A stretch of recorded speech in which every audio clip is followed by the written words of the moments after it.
Саламатсыздар ма, YouTube каналының көрермендері? Бүгін сіздермен томат пастасын жасау тәсілімен бөліскім келіп отыр. Сонымен бізге керегі тек қана жақсы піскен қып-қызыл қызанақ қана. Осы қызанақтан ешқандай тұз, шекер, ештеңе салынбайды, майда салынбайды. Тек қана осы қызанақтың өзінен жасайтын боламыз. Бірінші жақсылап турап аламыз. Осы турап алғанды бір 20 минуттай езілгенше қайнатып аламыз оны.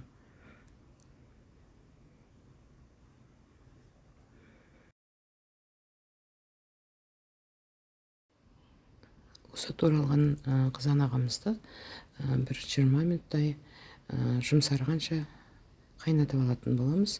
Міне түбіндегі сұйығын алып қалдым. Бұл бізге керек емес сұйығы. Қазір қайнап жатқанда да сұйығын алып отырамыз.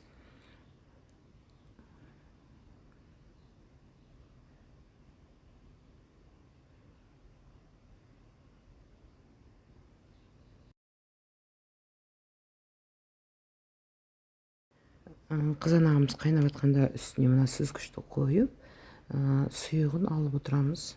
Сұйығының бәрін алып тастаймыз. Бізге керегі қызанақтың қоюы тек қана.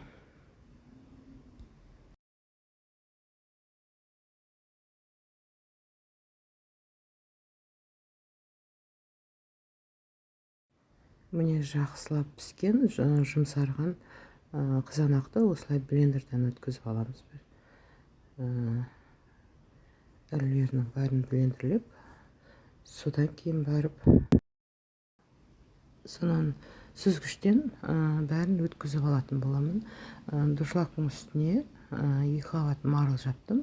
Егер марыл жұқа болатын болса, онда 4 қабаттау керек. Бұл мендегі қалың шалғын марыл екен. 2 қабаттадым.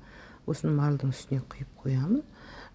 Содан кейін тоңазытқышқа салым, таңертеңге дейін.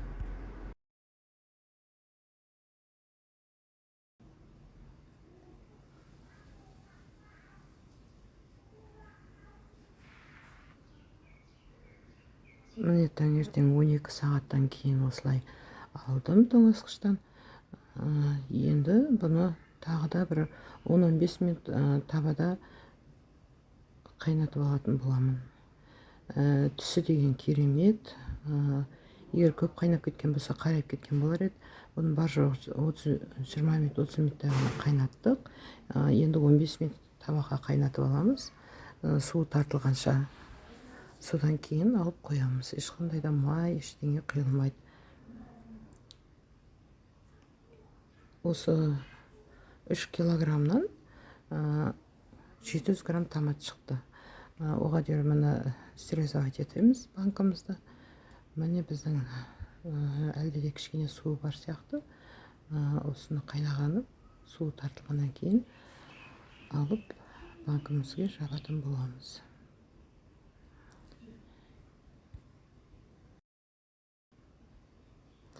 Міне біздің томат бітті. Сіздермен бірге болған Лейла. Комментарий жазып, лайк басып, тіркеліп отырыңыздар.